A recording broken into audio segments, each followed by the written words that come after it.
Kedves nézőink, a művész jól tudja, hogy az örökké valóságnak alkotni könnyű, a jelennek nehéz. Ebbe az igazságba valamikor bele is lehetett halni, hiszen a jelen nem mindig vásárolja az örökké valóságnak szánt alkotásokat. Most bemutatunk valakit, akitől fölöttébb távol áll az éhhalál, ugyanis ha a kor nem mutat érdeklődést az alkotások iránt, a művész egyszerűen megeheti azokat.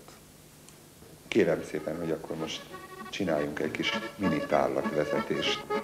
Tulajdonképpen ezeket a műveket, ha szabad így nevezni, hány korszakra lehet az életében osztani? Hát 3 korszakra. Hát elsőnek számítom a virágkorszakot, másik az állatkorszak, és most már az emberi forma korszak, még a kezdete.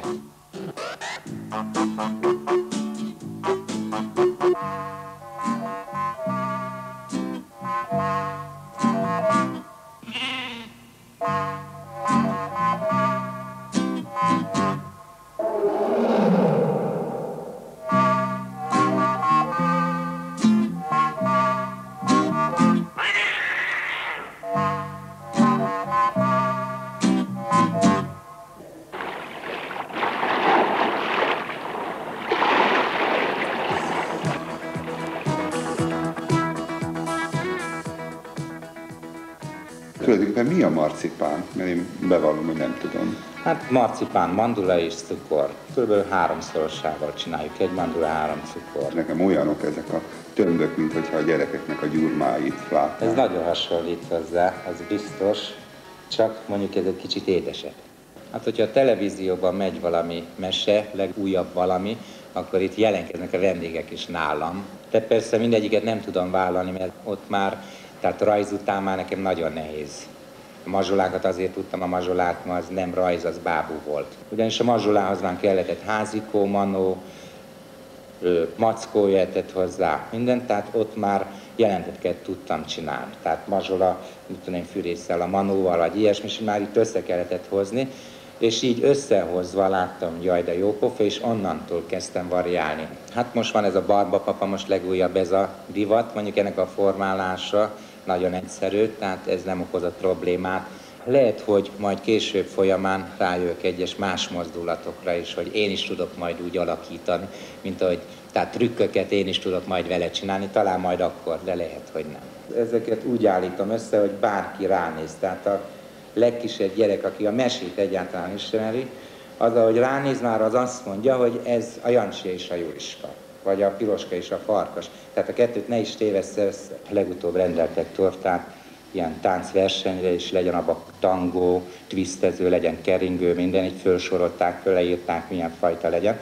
Hát még soha nem csináltam ilyet, de tetszett a téma, és vállaltam megcsinálni, és hát nagyon fájt, mikor elvitték a tortákat, de utólag meg is csináltam magamnak. Mennyire időtállók ezek a szobrok, ezek a kis figurák, szóval hogy dacolnak az idővel? Igen. Anyag jól sikerül, akkor évekig eláll.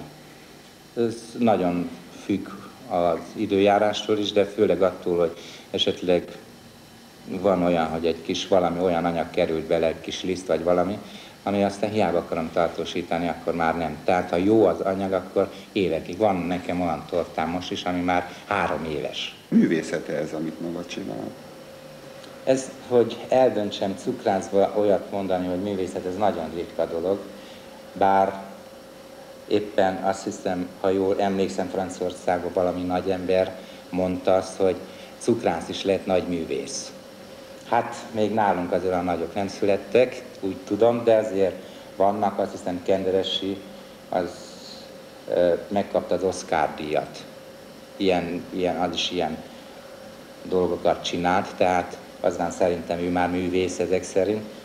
Magam részéről, hogy én művész vagyok-e, azt nem én döntöm el. Hogy a figurával azonosulni tudok, az biztos, mert csak úgy lehet.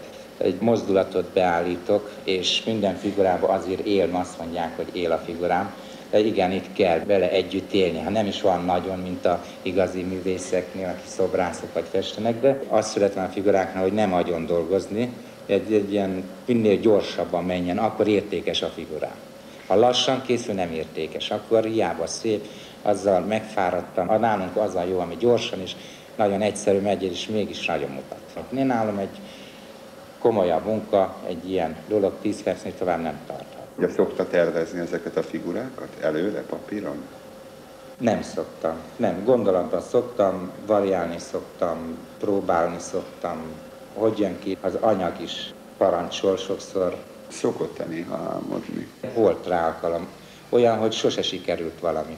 Elkezdtem és nem sikerült, általában amikor fáradt voltam. Legyen ez figurális dolog. Akartam, rá akartam, na totál nem sikerült, tehát szóval ilyesmit álmodtam. Soha nem gondolt arra, hogy esetleg egyszer megpróbálja nem marcipánból, hanem esetleg agyagból vagy kőből csinálni figurát. Tehát, hogy szobrászkodjon. Régen volt, de valami miatt elmaradt, azóta nem, most már késő. Mi miatt maradt abban?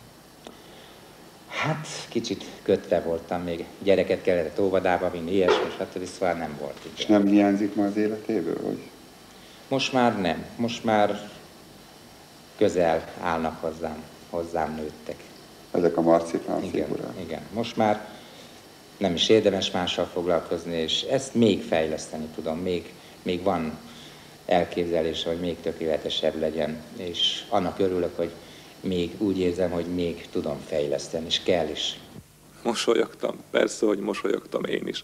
De volt ebben a vallomásban valami végtelenül tisztességes. Ez a cukrász mindenki helyett beszélt, aki a munkájában nem pusztán átkozni való rutint lát. Mindnyájunknak vannak csak kőből és csak márványból, agyagból megfaragható, megformálható szobrai. Csak valahogy nem jött össze. Ez a cukrász nem kőszobrokkal álmodik, hanem hallottuk a mindennapi marcipán figuráival. Nem lehet boldogtalan ember.